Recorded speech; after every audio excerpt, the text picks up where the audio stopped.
성경에서 아브라함은 믿음으로 의롭다함을 받는 대표적인 인물로 기록이 되어 있습니다. 다른 말로 말하면 모든 믿는 사람의 조상이 된다는 말입니다. 그런 의미에서 아브라함의 믿음은 자연히 표준적인 믿음이 될 수밖에 없고 이상적인 믿음으로 우리 앞에 부각될 수밖에 없습니다. 오늘 본문을 통해서 하나님은 우리 모두에게 이렇게 말씀하십니다. 네가 의롭다함을 받기를 원하느냐? 아브라함의 믿음을 가져라. 네가 구원받기를 원하느냐? 아브라함의 믿음을 가져라. 그러면 아브라함 믿음이 무엇입니까? 오늘 기록된 하나님의 말씀에서 설명하고 있습니다. 아브라함의 믿음은 대단히 그 의미가 풍성하고 또 깊습니다. 그래서 우리가 믿음이라는 문제를 다룰 때마다 이 본문을 한번 검토하지 않는 예가 거의 없습니다. 그만큼 유명합니다. 그러나 이 시간 꼭 명심해야 할 것은 이 본문이 우리에게 가르쳐주는 1차적인 메시지가 무엇이냐? 그것은 세상을 살아가는 데 필요한 믿음을 가르치는 것이냐? 그럴 수도 있죠. 그러나 그것은 어디까지나 2차적인 것이고 1차적인 메시지는 구원받는 믿음이 어떤 믿음이어야 하는가를 가르치는 것입니다. 의롭다함을 받는 것이 어떤 믿음인가를 가르쳐주는 것입니다. 3부 예배에서는 예수를 처음 믿고 나오신 분들도 꽤 되고 아직 성경의 용어에 대해서 좀 익숙하지 못하신 분들이 많아서 좀 혼란을 겪을지 모릅니다. 어떤 때는 옥 목사가 구원받기 위한 믿음이라고 하다가 어떤 때는 의롭게 됨을 받기 위해서 필요한 믿음이라고 하고 말이 왔다 갔다 하는데 무엇이 구원이고 무엇이 의롭다함을 받는 것이냐 여러분이 혼란을 느낄지 모릅니다. 똑같은 이야기예요. 구원받기를 원합니까? 하나님 앞에 의인이 되어야 됩니다. 의인이 되기를 원합니까? 그렇다면 구원받아요. 똑같은 말이니까 혼돈하지 마세요. 그리고 믿음이라고 했다가 신앙이라고 했다가 말이 왔다 갔다 저러나 이러지 마시기를 바랍니다. 하나는 한문이고 하나는 한글입니다. 그래서 아브라함의 믿음은 예수 믿고 구원받기 위해서 필요한 절대적인 요건임을 우리에게 가르쳐 줍니다. 그래서 내가 구원받기 원하면 아브라함 믿음을 받아야 돼요. 그대로 그 믿음을 우리가 소유해야 됩니다. 이 사실을 23절, 24절이 잘 이야기하고 있습니다. 저에게 의로 여기셨다 기록된 것은 22절부터 봅시다. 그러므로 이것을 저에게 의로 여기셨느니라 할 때 이것을 하는 것이 무엇입니까? 아브라함의 믿음을 말합니다. 이 아브라함의 믿음으로 인해서 하나님께서 아브라함을 의인이라고 해주셨다는 말입니다. 그렇다면 이것은 아브라함에게만 해당하는 것입니까? 아니다 그거요. 23절 저희에게 의로 여기셨다 기록된 것은 아브라함만 위한 것이 아니요 24절 의로 여기심을 받을 우리도 위함이니. 그러니까 아브라함의 믿음은 우리 믿음이어야 합니다. 우리가 구원받기 위해서는 아브라함의 믿음을 가져야 합니다. 이것을 오늘 먼저 꼭 명심해 두시기를 바랍니다. 가끔 이 구원받는 믿음 혹은 구원신앙은 혼란을 일으키는 경우가 있어요. 설교를 듣다 보면 어떤 목사는 믿기만 하면 됩니다. 다른 거 필요 없습니다. 오직 믿기만 하세요 하고 가르칩니다. 그래서 예수가 나의 구주 되시는 것을 믿기만 하면 되는구나 하고 생각하는데 또 어떤 목사는 강단에서 단순히 믿는 것 가지고 안 돼요. 입으로 고백하는 것만 가지고는 충분하지 못합니다. 여러분이 변화가 있어야 합니다. 여러분의 생애에 순종이 따라야 합니다 하고 가르칩니다. 그러면 우리가 이런 이야기를 들으면 왔다 갔다 하게 됩니다. 참 어떤 때는 믿기만 하면 된다 해놓고는 어떤 때는 또 순종하고 헌신해야 된다고 그러고 무엇이 옳은 말이냐 이렇게 생각할 수 있습니다. 이것은 우리가 당연히 한번 부딪혀야 될 문제거리입니다. 최근 2, 3년 동안 복음주의 진영에 속한 성경학자들 가운데서 열띤 논쟁이 일어나고 있습니다. 그것이 뭐냐 하면은 바로 제가 말씀드린 이 문제입니다.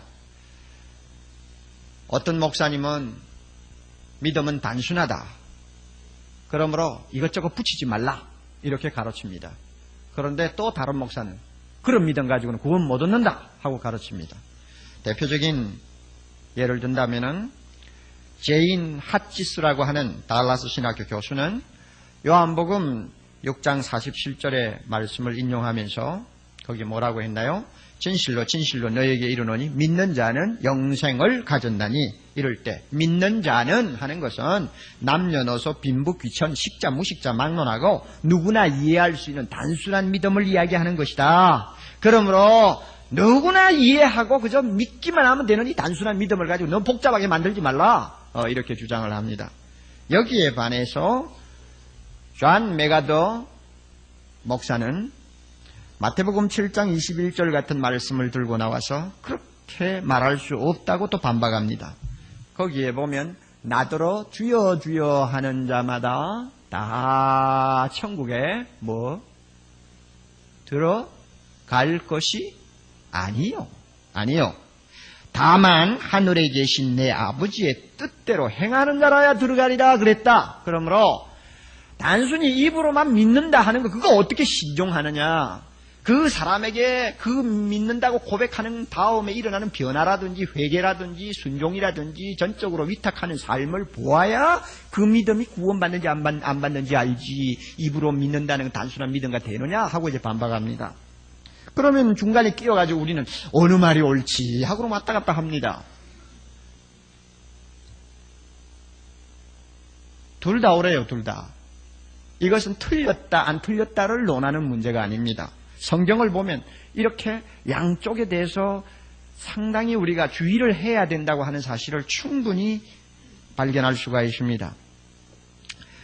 여러분 예를 들면은 예수님의 오른편에 있는 강도가 몇 시간 정도 예수 믿고 구원받았습니까? 예수님이 십자가에서 한 6시간 달려서 6시간 살아계셨으니까 그 강도가 기껏해야 예수 믿은 거 한 6시간이란 말이요. 그런데도 마지막으로 주여 주께서 하나님 나라에 들어갈 때 나를 기억하옵소서 하니까 주님께서 그 믿음을 보시고 오냐 오늘 내가 나와 함께 낙원에 있으리라. 그 강도 믿음 너무 단순해요. 그냥 예수 그저 믿고 간 거예요. 그 사람에게 뭐 순종이 따라왔습니까? 무슨 어떤 눈에 보이는 변화가 일어났습니까? 전혀 없단 말이에요. 이것을 보면 단순히 믿고 구원받는다 하는 말이 옳아요. 그러나 데마라고 하는 사람을 여러분이 한번 보세요.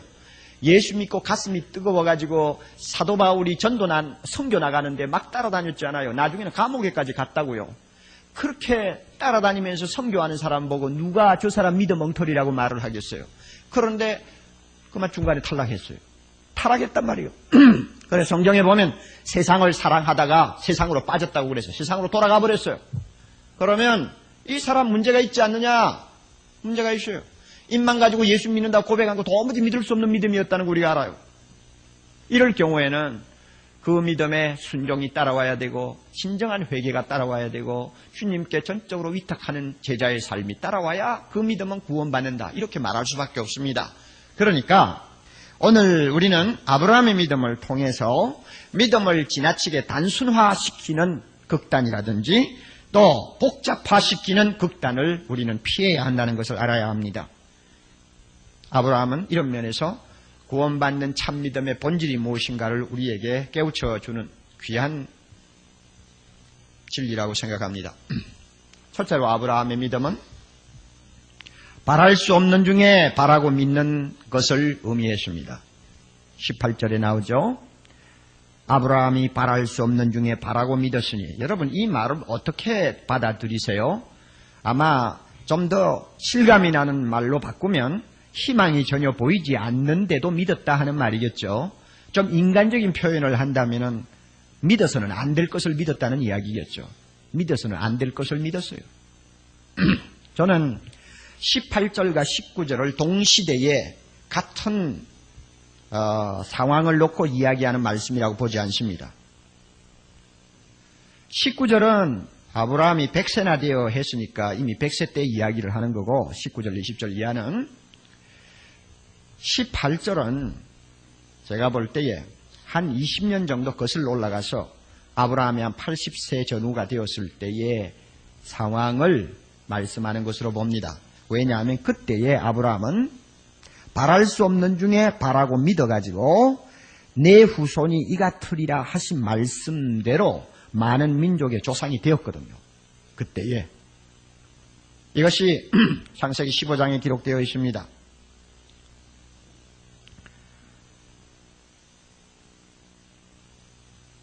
이때는 아브라함 나이가 80 전후였습니다마는 자기에게 아들이 생기고 그 아들을 통해서 자손들이 굉장히 많이 번창해서 온 세계 민족이 복을 받게 되리라고 하는 하나님의 말씀을 믿기는 참 난감했습니다. 이미 아브라함은 그 약속을 믿고 가나안으로 들어온 지가 고향을 떠나 가나안으로 들어온 지가 벌써 5, 6년이 지나갔습니다. 그런데도 아무 일도 일어나지 않았어요. 드디어 아브라함이 80세 전후 됐을 때에 어느 날 밤 하나님이 그를 찾아오셔서 창세기 15장 5절에 보면 밖으로 내리고 나갔어요. 그리고 맑은 하늘에 은가루를 뿌려놓은 듯이 반짝이는 별들을 가리키면서 너 저 별을 좀 셀 수가 있겠니? 하나 둘 셋 넷 하면 헤어보라. 누가 그 해입니까? 못해지요. 너 못해지. 내 후손이 저 별과 같이 되리라. 그 말씀이 18절에 내 후손이 이 같으리라 하는 말씀으로 표현되어 있습니다. 하늘의 별처럼 많겠다 하는 약속을 받았습니다. 그러나 이와 같은 약속을 받는 상황에서도 아브라함의 처지는 어떤 처지였느냐? 바랄 수 없는 상황이었습니다. 사실 우리가 역사를 거슬러 올라가면서 보면은 아브라함이 하늘의 별을 바라보면서 하나님의 말씀을 들었을 그때의 그 약속이 얼마나 엄청난 결과를 가져왔습니까? 하늘의 별은 별이 무색할 정도로 아브라함의 혈통을 이어서 태어난 유대민족만 해도 지난 4,000년 동안 얼마나 이 세상에 태어났을까 우리 감을 잡을 수가 없어요. 지금도 거의 1,500 내지 2,000만 명이 이 지구상에 살고 있지 않습니까? 뿐만 아니라 아브라함의 혈통에서 예수 그리스도가 탄생하시고 그 예수 그리스도를 통해서 하나님의 자녀가 되는 아브라함처럼 예수 믿고 의롭다함을 받는 영적인 이스라엘 백성이 얼마나 지난 2000년 동안 이 세상에 많이 태어났을까? 상상을 못해요. 지금도 15, 16억이나 되거든요. 20세기에도 15 내지 16억의 크리스찬들이 지구상에 깔려 있는데 지난 2000년 동안 아브라함처럼 하나님 믿고 예수 믿고 의롭다함을 받은 그의 후손, 영적인 후손을 숫자로 세라고 하면 헤아릴 수가 없어요. 그것을 보면은 하나님께서 하늘의 별을 가리키면서 내 후손이 이와 같으리라 하신 말씀이 절대 거짓말이 아니었습니다. 그러나 자식 하나 없는 아브라함의 처지에서 나이도 80이 넘어가는 처지에서 그 말을 들을 때는 그야말로 황당한 이야기처럼 들릴 수밖에 없었다는 이야기입니다. 뭘 보아도 믿을 재간이 없는 말입니다. 그러니까 바랄 수 없는 중에 바라고 믿었다고 그랬어요. 이렇게 믿을 수 없는 상황임에도 불구하고 믿은 이 믿음을 일컬어서 저는 그럼에도 불구하고의 믿음이라고 그럽니다. 하나님이 이 믿음을 귀하게 보셨어요. 믿을 근덕지가 있어서 믿었단 별거 아니에요. 그런데 믿을 근덕지가 전혀 없음에도 불구하고 하나님의 말씀이 그러니까 믿었단 말입니다. 이 믿음이 너무 귀해서 하나님의 눈에는 아브라함의 죄나 허물은 전혀 보이지 않았습니다. 그래서 아브라함을 무조건 의롭다고 인정해버린 것입니다. 아브라함이 어떻게 그처럼 기막히게 믿을 수 있었겠어요? 이유가 있었어요. 그는 하나님을 다른 사람보다도 특별하게 알고 있었습니다. 17절 보세요. 어떤 하나님을 그가 알고 있었습니까? 중간에 그의 믿음 바 하나님은 다같이 죽은 자를 살리시며 없는 것을 있는 것 같이 부르시는 하나님이시다. 놀라운 하나님이시죠. 죽어도 살린다. 무에서 유를 창조하시는 전능하신 하나님, 절대 주권자이신 하나님, 한 번 말씀하시면은 거짓을 말씀하지 않고 반드시 지키시는 신실하신 하나님으로 알았기 때문에 자기 처지에서 볼 때는 바랄 수 없는 허황한 이야기처럼 들려도 무조건 믿었다는 이야기입니다. 어떤 증명거리를 요구하지 않고 믿었다는 것입니다. 하나님이 말씀하셨으니까 그것으로 믿기에 충분한 조건이 되었다는 말입니다. 이것이 바랄 수 없는 중에 믿는 믿음입니다. 자, 아브라함이 이렇게 해서 의롭다함을 받았어요. 그렇다면 우리는 어떻습니까? 우리가 구원받기 위해서 필요한 믿음은 어떤 믿음이어야 합니까? 저도 곰곰이 생각을 해보았는데 아브라함의 경우나 전혀 다름이 없다고 생각합니다. 우리도 역시 바랄 수 없는 중에 바라고 믿어야 합니다. 무슨 이야기인가? 여러분 솔직히 한번 이야기해 봅시다. 우리가 믿는 대상이 누굽니까? 하나님, 예수님. 우리가 믿는 내용이 무엇입니까? 예수 믿으면 죄 사함 받고 하나님 나라에 들어간다는 것 아닙니까? 그리고 하나님 자녀 된다는 거 아니에요. 어느 것 하나 다 하나하나 코치코치 한번 살펴보시고 논리적으로 한번 정리를 해보시고 그 다음에 자 이것이 믿을만한가 하고 한번 여러분이 어떤 증거를 찾아보세요. 뭐가 손에 잡히는 것이 있나? 아무것도 없어요.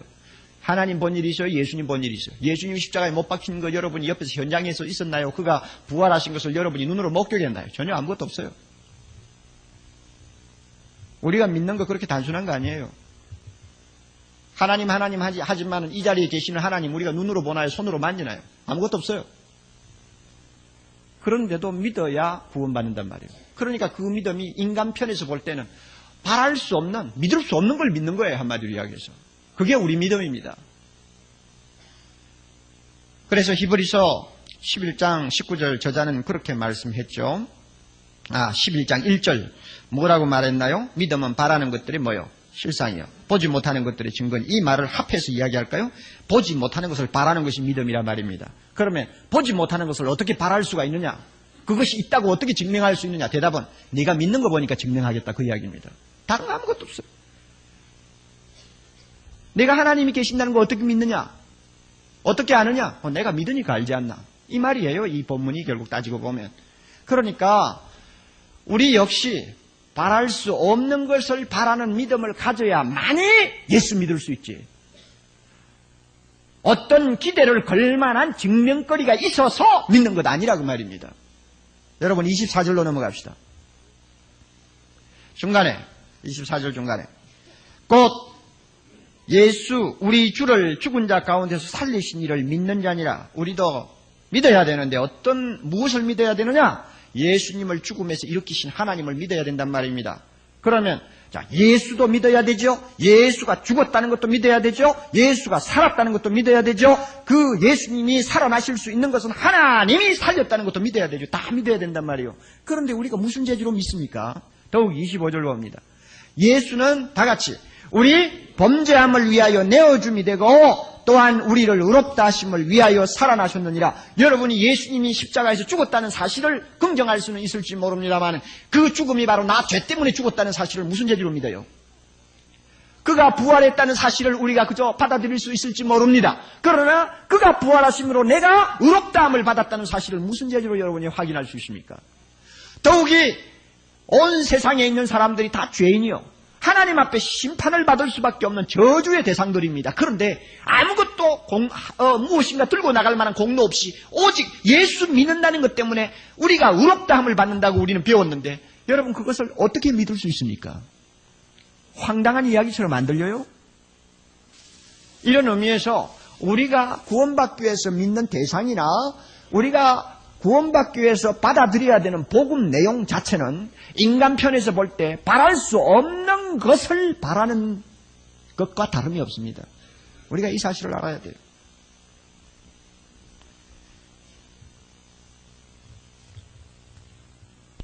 그럼에도 불구하고 우리는 믿습니다. 왜? 하나님이 말씀하시니까. 이것이 믿는 조건입니다. 믿는 이유입니다. 하나님이 그러시다니까 성경에 그렇게 기록되었다니까 믿어보자 하는 이야기입니다. 솔직히 저나 여러분이나 처음 예수 믿을 때 뭐 얼마나 알고 믿습니까 여러분? 하나님에 대해서 얼마나 알고 예수님에 대해서 얼마나 아나요? 복음에 대해서 얼마나 여러분이 알고 깨닫나요? 사실 뭐 퍼센테이지로 이야기를 하면은 우리가 처음 예수 믿을 때 알고 믿는 것은 전체 5%도 안 될 거예요. 그럼에도 믿는단 말입니다. 바랄 수 없는 일을 믿는단 말입니다. 보지 못한 것을 믿는단 말입니다. 이게 아브라함의 믿음입니다. 이게 진짜입니다. 믿고 나서 조금씩 알기 시작하는 것이 우리의 입장 아닙니까? 그러므로 믿음이라는 것은 그 믿음이 크든 적든 한마디로 기적입니다. 기적이요. 성경에 이 기적을 일컬어서 하나님의 은혜라고 합니다. 인간은 이런 기적을 스스로 일으킬 수가 없어요. 그러므로 믿습니까? 그것은 기적이요. 어떻게 기적이 일어났습니까? 죽은 자를 살리시는 하나님이 믿게 하셨으니까 믿은 거예요. 어떻게 믿게 되었습니까? 없는 것을 있는 것처럼 불러내시는 하나님의 능력이 나로 하여금 믿게 만든 것입니다. 믿습니까, 여러분? 이게 아브라함의 믿음이요, 우리의 믿음입니다. 엄청난 기적입니다.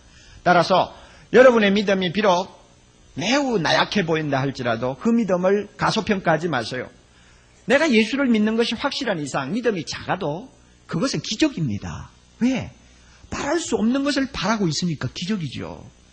하나님이 믿게 하셔서 그거 지금 믿고 있는 거예요. 그러니까 내 믿음 적다고 여러분이 너무 무시한다든지 과소평가하시면 안 됩니다. 굉장한 것입니다. 비록 적은 믿음이라도 주신 하나님께 감사하십시오. 믿음이라는 게 큰 믿음 갖는 것이 얼마나 어려운가 주님이 말씀하셨잖아요. 너희들의 믿음이 아무리 크고 커도 겨자씨보다는 더 클 수 없다 그랬어요.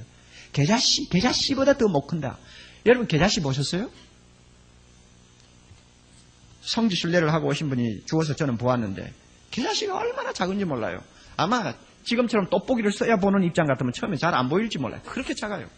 우리의 믿음이 아무리 크다고 해도 겨자씨보다는 크지 못해요.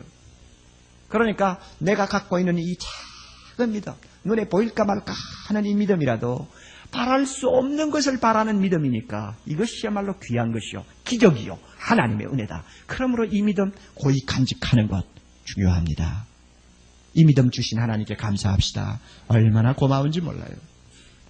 다음으로 아브라함의 믿음은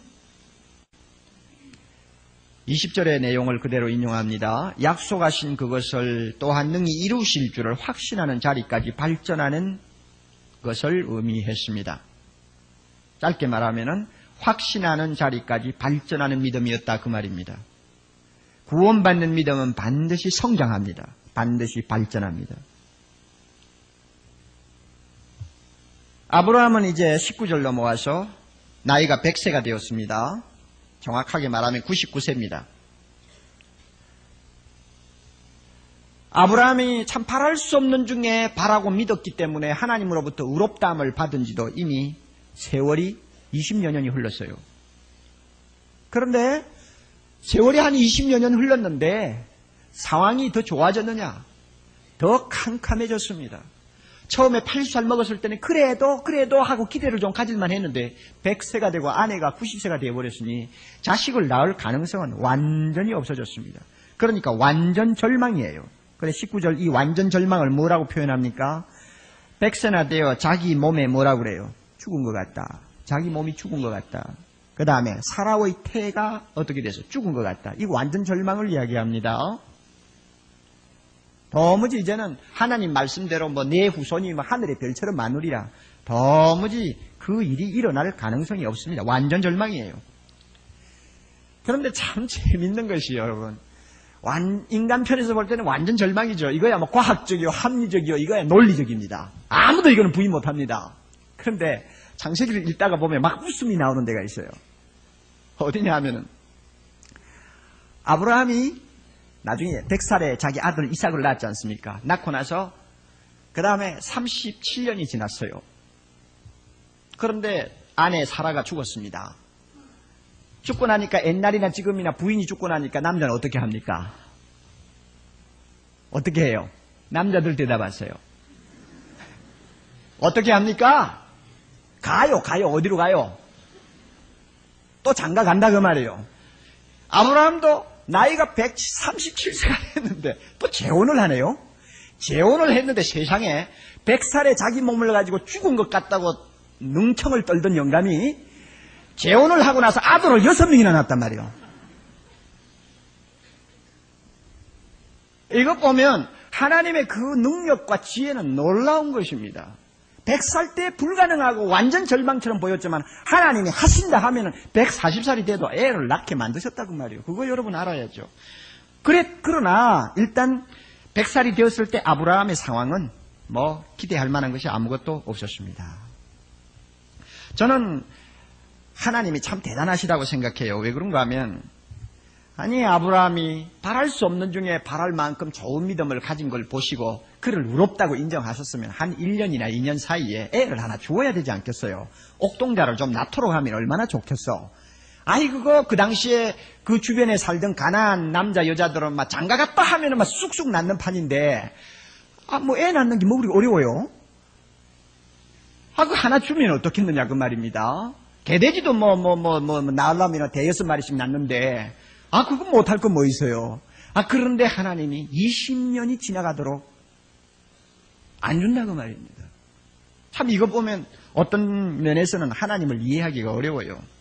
그러나 우리가 다시 한번 영적으로 하나님께서 왜 그렇게 하셨을까 하는 것을 살펴보면 거기에 깊은 뜻이 있어요. 아브라함은 모든 믿는 사람들의 조상이 되어야 할 참 막중한 위치에 있었습니다. 그러므로 그의 믿음은 샘플이요, 그의 믿음은 하나의 그야말로 모든 사람들이 본받아야 될 귀감이 되어야 합니다. 이런 면에서 아브라함의 믿음은 완전한 믿음의 자리까지 가야 합니다. 불순한 것이 하나도 들어있지 않아야 됩니다. 철저한 믿음이어야 합니다. 철저한 믿음을 아브라함에게 갖도록 하려면 별 도리가 없어요. 기다리고 해서 인간이 좀 의지하고 인간이 좀 기댈 만한 것들은 전부 다 없애버리고 나중에는 그냥 두 손 들고 오직 믿습니다 하는 말밖에 못하도록 코너에 밀어붙인 거예요. 그렇게 안 하면 그 믿음은 순수한 믿음이 될 수가 없다고 하나님이 판단하신 것입니다. 그런 순수한 믿음을 갖도록 하는 데까지 얼마 걸렸느냐? 20년 내지 25년이 걸렸단 말입니다. 그런데 이와 같이 긴 세월 동안 기다리면서 그가 연단을 받았는데 그 연단을 받고 나서 그가 가진 믿음의 특징을 한번 보세요. 확신에 찬 믿음의 특징 19절 보면 끝에 있습니다. 죽은 것 같음을 알고도 믿음이 어떻게 약하여지지 아니했다. 굉장히 좋은 말씀이죠. 그 다음에 믿음이 없어가지고 하나님의 약속을 의심치 아니했습니다. 의심한다는 말은 마음이 갈린다는 말이고 흔들린다는 말입니다. 절대 그런 일이 없었다 그 말이요. 오히려 믿음이 더 어떻게 됐나요? 견고해져서 할렐루야 하고 하나님을 찬송하고 영광 돌리는 자리까지 갔습니다. 이것이 바로 확신을 가진 자리까지 가는 믿음입니다. 아브라함이 이렇게 기가 막힌 자리로 그 믿음이 발전했습니다. 얼마나 대단합니까 여러분? 상황은 점점 절망이고 나중에는 완전 절망까지 갔는데 믿음은 오히려 반작용을 일으켜서 더 좋아졌다 그 말이에요. 더 좋아졌다. 상황을 보면 막 의심을 100번을 해도 괜찮은데 오히려 절대로 의심하지 않는 자리까지 갔으니 그 믿음이 얼마나 순수하고 아름답습니까? 진짜 믿음은 이런 것입니다. 우리가 이것을 알아야 합니다. 우리가 볼 때는 아브라함의 믿음이 참 완전 무결한 것처럼 보입니다. 물론 나중에는 그의 믿음이 참 완전 무결하다 할 정도로 좋아졌습니다. 그러나 그것이 하루아침에 된 것이 아닙니다. 우리가 그것을 알아야 됩니다. 아브라함이 의심하지 않았다고 하는데 진짜 의심하지 않은 줄 압니까? 아브라함이 약하지 않았다 했는데 진짜 약하지 않은 줄 압니까? 안 그래요. 창세기를 보면 그렇지 않아요. 한번 제가 증명을 하죠. 약하여지지 않았다고 했는데 아브라함은 약해진 때가 여러 번 있었어요. 그 중에 대표적인 예가 창세기 16장에 나오는 내용입니다.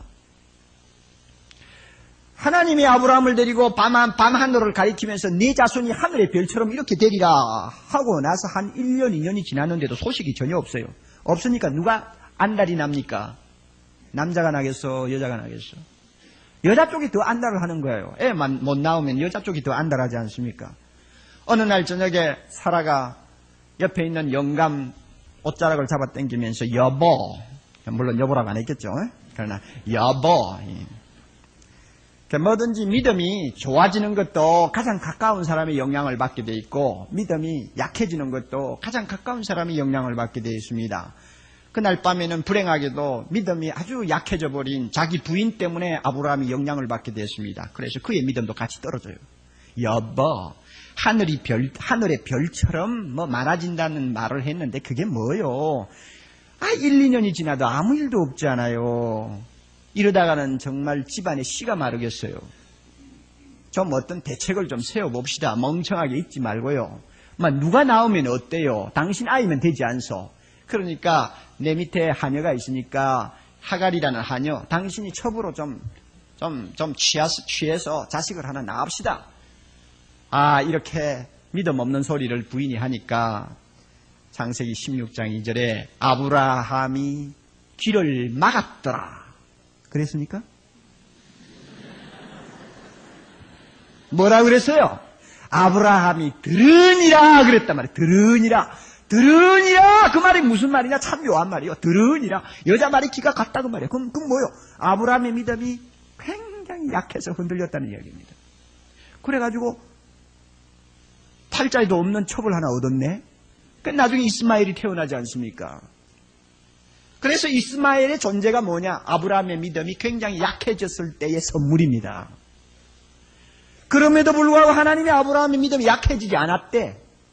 또 하나, 아브라함의 믿음이 의심이 전혀 없었다고 했는데 사실 의심하지 않았느냐? 안 그래요. 성경을 보면은 의심 많이 했어요. 하나님께서 그를 데리고 밤하늘의 별을 가리키면서 말씀하시는 그 시간에도 의심하고 있었어요. 15장 2절 3절 보면 아브라함이 가로되 주 여호와여 내게 무엇을 내게 주시려나이까 나는 무자하오니 나의 상속자는 내가 키우니 다메섹 사람 엘리에셀이니이다. 아브라함이 또 가로되 주께서 내게 씨를 아니 주셨으니 내 집에서 길리운 자 엘리에셀이 나의 후사가 되겠나이다. 그랬습니다. 하나님의 말씀을 그대로 받아들이기가 굉장히 어려웠어요. 17장 17절 18절에 보면 아브라함이 100세가 되었을 때입니다. 하나님이 와서 너 이제 아들을 낳으리라 하니까 엎드려 웃으면서 심중에 이를 때 100세 된 사람이 어찌 자식을 낳을까? 사라는 90세니 어찌 생산하리요? 하고는 아브라함이 한마디 합니다. 하나님, 이스마엘 믿음이 약해졌을 때 얻은 아들 13살 먹는 아들 이스마엘이나 하나님 앞에 복을 받기를 원하고 살기를 원합니다. 그래서 그거 뭐요? 다 의심하는 거 아니에요? 그 다음에 18장 12절 사라가 이삭을 잉태하기 바로 직전인데 하나님이 내 아들을 낳으리라 이름을 이삭이라 하라 하니까 뭐라고 그랬어요? 사라가 속으로 웃고 이르되 내가 노쇠하였고 내 주인도 늙었으니 내게 어찌 낙이 있으리요. 이거 보세요. 줄줄이 의심하는 것입니다. 그러면 이렇게 의심을 많이 했던 아브라함과 사라의 믿음을 놓고 하나님의 약속을 의심치 않고 한 이 말씀은 과장이냐? 거짓말이냐? 우리가 이렇게 물을 수가 있습니다. 그런데 여러분, 이거는 과장도 아니고 거짓말도 아니에요. 이 말씀은 무슨 뜻인가 하면 20년 이상 되는 오랜 기다림의 과정을 통해서 수없이 약해지고 의심하는 시련을 당했지만 결국은 강한 믿음, 의심하지 않는 믿음으로 발전했다는 이야기입니다. 여러분 알겠어요? 네, 우리가 그렇게 받아들여야 돼요. 아브라함의 믿음은 전혀 의심하지 않았다. 거짓말이에요. 그러니까 20년 동안 연단을 받으면서 그 믿음이 성장해서 드디어 의심도 하지 않고 또 흔들리지도 아니하는 확신의 자리까지 도달했다는 것입니다. 이게 아브라함의 믿음입니다. 오늘 우리도 구원을 받기를 원합니까? 구원을 받기를 원하면 내 믿음이 이렇게 자라야 돼요. 확신의 자리까지 가야 합니다. 그렇지 않고 예수 처음 믿었을 때 그런 믿음, 그걸 가지고 20년, 30년 그냥 앉아서 그냥 문지르고 대면은 엉덩이만 아팠지 나중에는 구원도 못 받아요. 여러분 교회에 이렇게 나와서 1시간 반 동안 정말 설교를 듣고 예배를 드리고 갑니다마는 여러분의 믿음이 자라지 아니하면 한마디 말할 수 있어요. 믿음으로 구원받습니다. 그러나 예수님의 오른편에 있는 강도처럼 금방 죽지 않는 이상은 그 믿음은 증거가 와야 돼요. 증거가 나타나야 돼요. 무슨 증거냐? 자라는 증거. 확신의 자리까지 올라가는 증거 있어야 돼요. 그러면 이와 같은 발전을 하려면 여러 가지 시련을 통해서 가능합니다. 아브라함처럼. 꼭 기억하세요. 믿음이 좋으면 약해지지 않는다. 거짓말입니다. 믿음이 좋으면 의심하지 않는다. 거짓말입니다. 그것은 마귀의 이야기요. 마귀는 자꾸 우리를 그런 식으로 유혹합니다. 그래서 조금만 약해지면 너 틀렸어 하고 마귀는 우리를 그냥 발로 걷어찹니다. 여러분 꼭 기억하세요. 의심하는 거하고 믿는 거하고는 별개의 문제입니다. 의심하니까 믿음이 없다고 말하면 안 됩니다. 믿음이라는 것은 의심에서 100% 해방된 것을 의미하는 것 아닙니다. 이런 의미에서 로이드 존스의 말이 맞아요. 그는 이렇게 말했습니다. 어느 의미에서는 자기의 의심을 극복하고, 의심이 자꾸 생기는데 극복하고 그 의심에 대해서 자꾸 대답하게 하는 것이 믿음이다. 옳은 말입니다.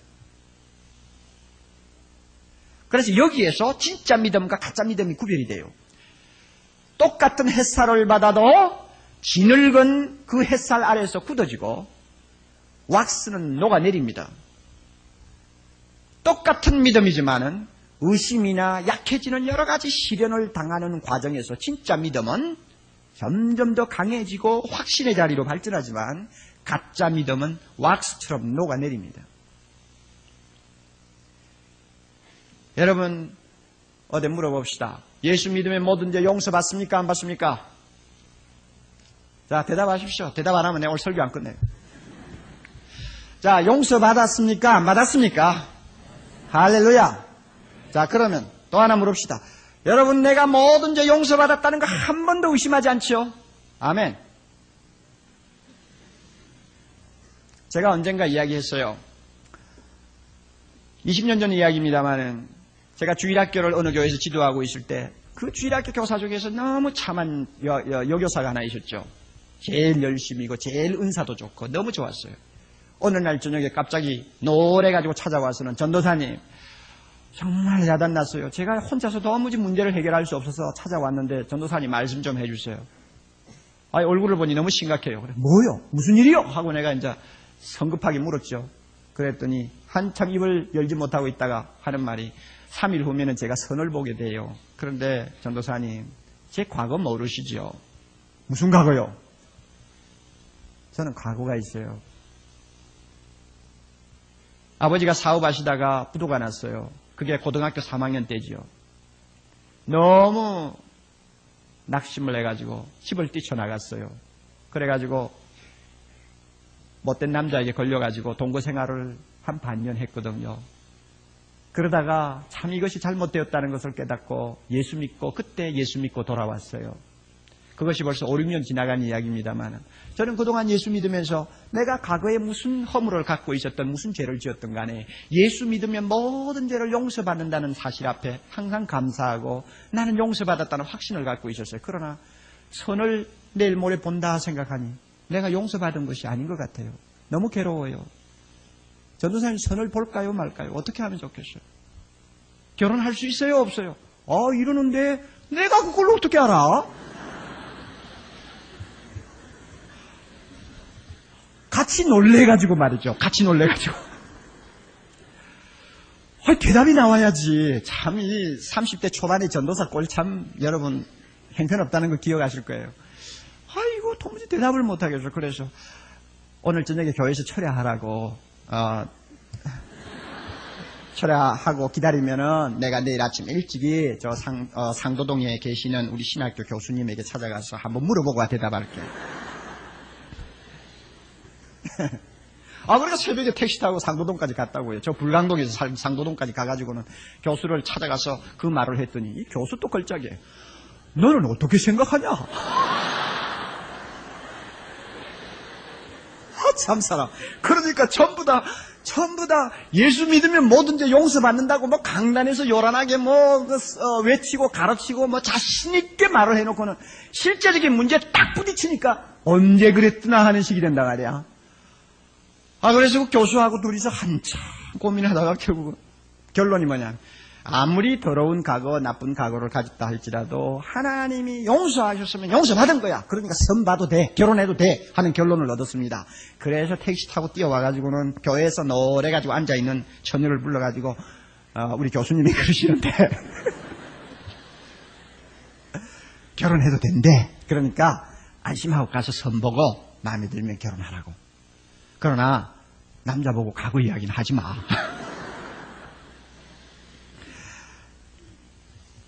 그 부인 잘 삽니다 지금도. 그런데 여러분 뭘 의미하느냐. 용서받았다, 아멘, 감사합니다 해놓고는 또 의심한다고 말이에요. 그럼 이 의심이 잘못된 거냐? 아닙니다. 의심이 반드시 생길 수 있게 돼 있어요. 너무 엄청난 사실이니까.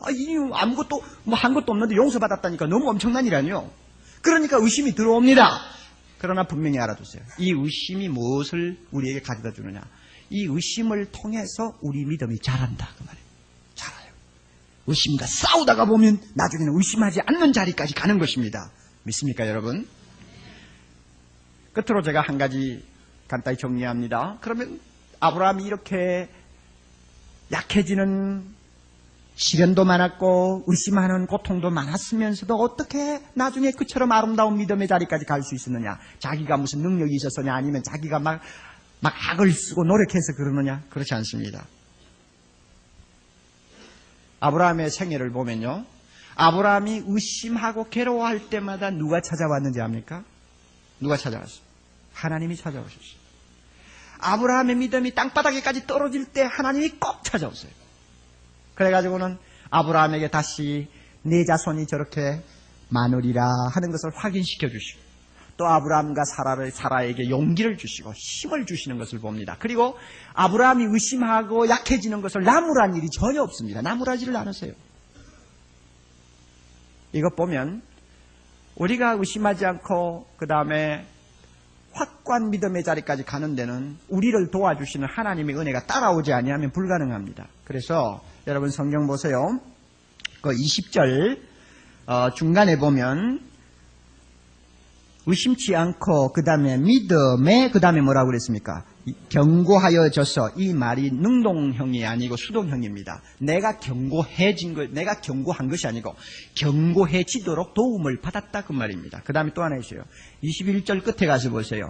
능히 이루실 줄을 뭐 했다고? 확신하였다. 여기는 능동으로 표현됐습니다만은 원래 원문은 확신을 갖게 되었다 하는 수동형입니다. 그러니까 아브라함의 믿음이 견고해지고 확신을 갖는 자리까지 갈 수 있었던 것은 자기 힘이 아니고 하나님의 도우심이 뒤에 항상 따라다녔다는 것을 우리에게 가르쳐 줍니다. 그러므로 사랑하는 형제자매 여러분, 내 믿음을 내가 키울 수가 없습니다. 여러분 아무리 무슨 말을 해도 내 믿음을 내가 못 키웁니다. 믿습니다 하다가 여러분 아무리 자기 설득을 해보세요. 자기 믿음이 자라나. 부흥회 같은 데 가면은 믿습니다 하다가 나중에 무슨 소리가 나올지 모르는데, 자기가 아무리 자기를 설득하고 자기를 추스려도요, 내 믿음을 내가 어떻게 하지 못합니다. 계속 의심이 오는데요, 계속 흔들리는데요, 그때마다 하나님이 도와주심을 믿으시기 바랍니다. 그러므로 우리는 저 천국문에 들어가는 순간까지 바랄 수 없는 것을 바라는 믿음을 가져야 되고, 그 다음에 그 믿음을 끝까지 유지하면서 나중에는 확신의 자리까지 가려면 수많은 의심의 파도를 넘어야 되고 약해지는 항해를 계속해야 합니다. 우리는 이 사실을 꼭 염두에 두고 신앙생활해야 합니다. 그래야 약해질 때 쓰러지지 않습니다. 의심이 날 때 주저앉지 않습니다. 우리가 아브라함의 믿음처럼 확신의 자리까지 가려면 시시때때로 말씀 앞에 앉아서 아브라함처럼 하나님을 만나야 합니다. 시시때때로 무릎 꿇고 하나님의 도움을 받아야 합니다. 그럴 때에 우리 믿음이 아브라함처럼 확신의 자리까지 이르게 됩니다. 그 믿음 보시고 너는 의심하지 않았어, 너는 약해지지 않았어 하고 하나님께서 결론을 내립니다. 소자야 내 믿음이 크도다 하는 너무나 엄청난 칭찬을 우리에게 주실 것입니다. 이 믿음 가지고 우리가 구원받는 것입니다. 여러분에게 이 믿음 하나님이 주시기를 바랍니다. 이 믿음을 통해서 우리 모두 한 사람도 빠지지 않고 저 하나님 나라에 예수님의 의의 옷을 입고 당당하게 걸어 들어가는 축복을 누릴 수 있기를 바랍니다.